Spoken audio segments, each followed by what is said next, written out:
going to read from my book, The Happiness Purpose, which was written a long time ago, in 1967, before most of you were born. But I'll start. I'll start reading a chapter called Thinking, number 7. Wisdom is a broad ability to look at the world and to look at one's thinking. If a man is to be master of his own enjoyment of life, he's going to have to do some thinking for himself, unless he is content to let circumstances and other people do it for him. Bertrand Russell claimed that man was more frightened of thinking than of anything else. This is because many people believe that thinking involves having to solve a complicated mathematical or logical problem. But that is only a tiny part of thinking. Thinking is having to decide whether you want a chocolate, ice cream, or a vanilla one. Thinking is telling a fun story. Thinking is going over a pleasant experience in your own mind. Thinking is imagining what might happen next in the television thriller. Thinking is the exploration and use of experience. That use includes enjoyment, problem solving, and the setting of objectives.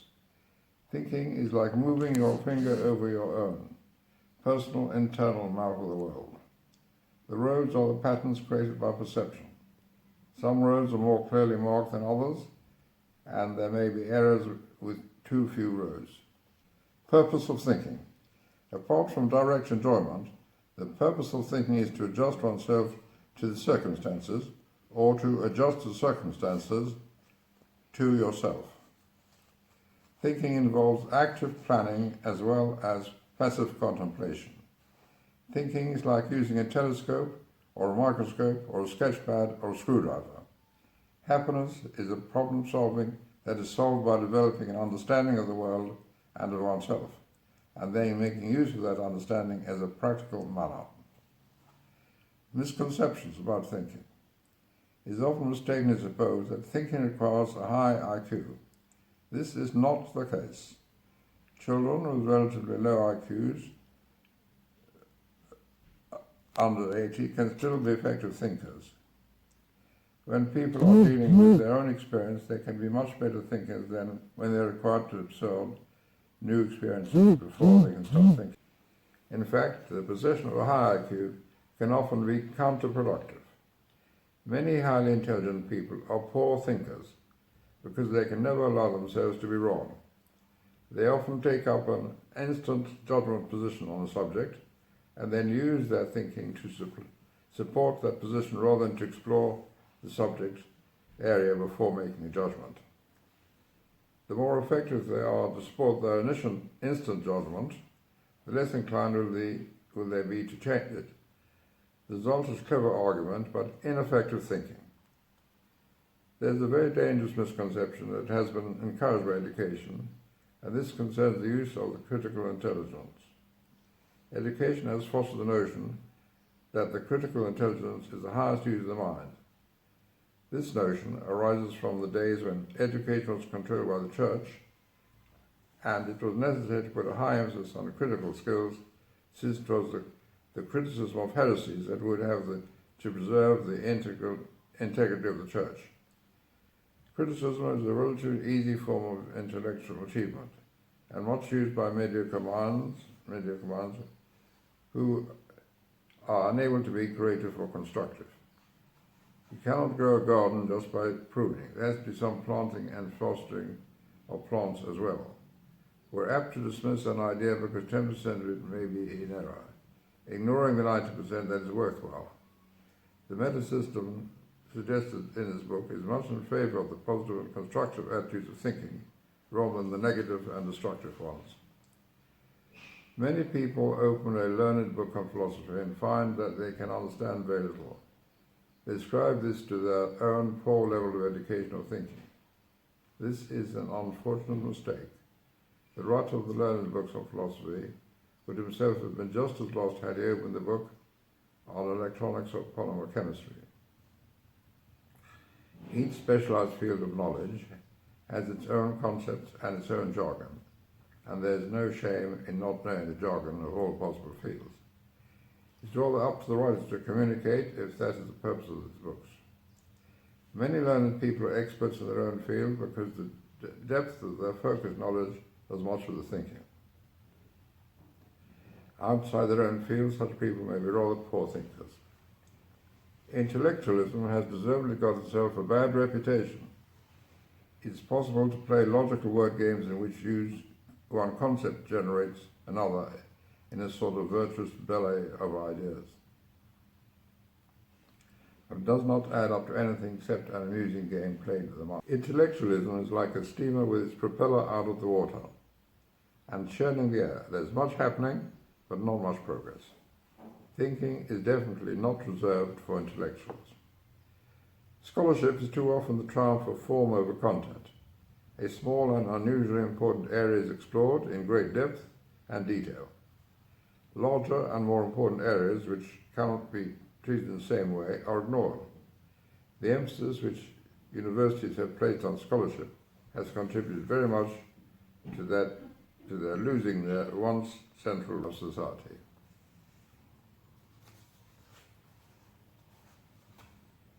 Traditionally, thinking has been put in terms of debate, clashes and polemics. This has arisen from our dependence on dialectics as the only form of developmental thinking.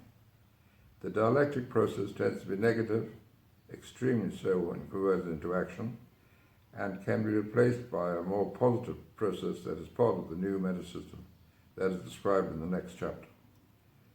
This new process of eclectics seeks to draw out and improve what is good in an idea rather than to attack what is bad. Because philosophers have largely been involved in word games or mathematical games, logic has come to assume a dominant position in thinking. In practice, when we're thinking about the real world rather than some artificially constructed world of words or numbers, perception is very much more important than logic. Most thinking is a matter of dealing with perceptions. Only a small part of thinking requires special logical manipulations. The insistence on logic has been a dangerous spin-off, assuming that if an argument is free of logical errors, it must be valid. This is nonsense. Bad logic does make for bad thinking, but good logic does not ensure good thinking, unless the perceptions on which it is based are sound. We do well to pay much more attention to perception, the way we see the world, than to intricate logical skills. The same applies to mathematics. We often pay all the attention to the correct manipulation of the symbols and none to the initial translation of the world into symbols.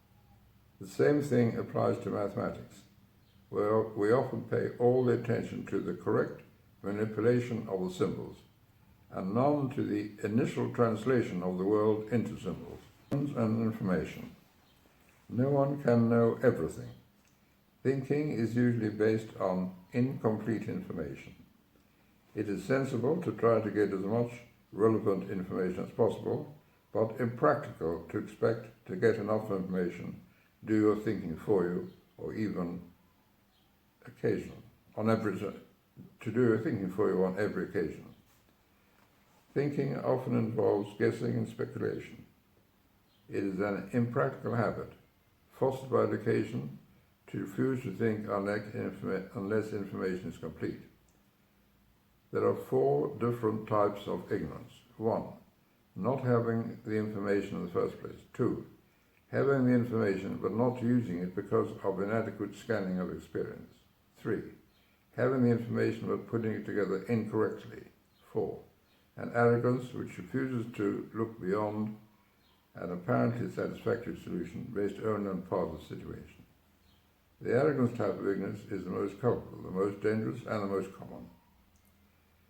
Beauty and feeling. There's the notion that there's a divide between thinking on one hand and beauty and feeling on the other. It is sometimes believed that thinking destroys spontaneous emotional response and also kills beauty by analysis. It is imagined that the thinking person standing in front of a painting, instead of appreciating the beauty and responding with an emotion, analyze the style of the painter. This is a silly misconception fostered by those who equate thinking with intellectual games. The appreciation of beauty and feeling themselves are types of thinking.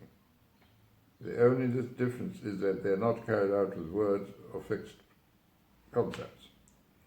To be able to feel about something is as important as, or even more important, than being able to think about it. but feeling should not exclude other forms of thinking, since each can enhance the other. The new meta-systems in no way suggest that everything has to be reduced to intellectual formulas. Thinking is the ordinary sense of the world, is only a tool of feeling. The tool is used to create those situations in which enjoyment and happiness can be felt. There's the classical story of the centipede. That was proceeding in quite comfortably until someone asked it which leg followed which. The result was that the centipede became unable to proceed further as it lay distracted in the ditch, wondering which leg came before which. There are those who feel that thinking will destroy their ability to feel or appreciate in an intellectual way. Again, it must be stressed that there's a big difference between thinking and intellectual analysis. Thinking enlarges the area in which feeling can take place and generates more opportunities for feeling. There's no antagonism between the two. A man who cooks brilliantly by instinct is not made to follow an instruction book, but benefits from being brought into contact with new ingredients to which he can apply his skill. Mistakes. No one makes mistakes on purpose, but mistakes do get made. The human mind is fallible, and it is ridiculous to suppose otherwise. Once this is realized, then thinking can be combined with the sort of humility that is described in the section on humor. It is because the new meta-system replaces truth with proto-truth that people can be allowed to think for themselves. Unless a person is capable of making mistakes, then he is not capable of thinking. A mistake does not matter. What does matter is the attachment of arrogance to a mistake on the basis that no mistake could ever have been made. A person gains a great deal from a mistake, and even more from an admitted mistake. He gains a new way of looking at things. The ego and thinking. Thinking is too often regarded as an extension of the ego. Clever children in school base their egos on being clever, on being right all the time. They dislike group work because they cannot then show the rest of the class where the good ideas originated. When the ego and thinking are treated as the same thing, there is reluctance to be wrong and a need to defend the point of view rather than explore the situation. A person should be able to treat his thinking such as a tennis player treats his strokes. He should be able to walk off the court complaining that his backhand is not working very well on that occasion, or that it required more practice. The new meta system is very much in favour of the self, but a self that is based on a proper sense of dignity, not an inflated ego. A person who dare not admit he is wrong inflates his ego but weakens his self. Unsolved problems. There will always be problems that cannot be solved. No thinker should pretend that he can solve all problems. Sometimes a problem is not solvable because it is posed in a self-contradictory manner which makes solution impossible. Here, attention to the problem is more important than attention to the answer. Other problems may have a solution which cannot yet be found by a particular thinker or by any thinker. There's nothing wrong with defining unsolved problems and coming back to them whenever one wishes. This should be done in a relaxed manner and not without a sense of anguish or frustration. The world will not be saved by the solution to a tantalizing problem. Such problems are based as friends or pets. Should be treated as friends or pets. Enjoy it, but not necessarily for everyone any more than a liking for fishing. Wisdom is the broad ability to look at the world and to look at it once looking. Wisdom is based on robust common sense and humility, not on winning arguments.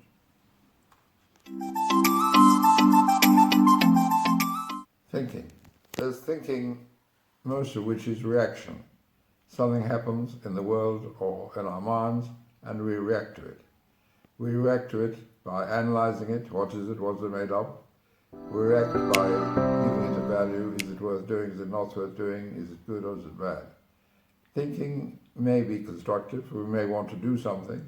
So how do we put together the pieces that we have, the experience that we have, the tools that we have, to turn up something new, constructive and valuable? Thinking is the use of the mind in reacting to situations and in forming situations. Most of the time our thinking is concerned with just reacting to the situation and just getting by in life, doing the things we need to do, doing the things we want to do, and the thinking involved in making those things happen. So thinking is the use of the mind in reacting well, in analysing well, but also occasionally, in deciding to do something, to make something happen, to be constructive.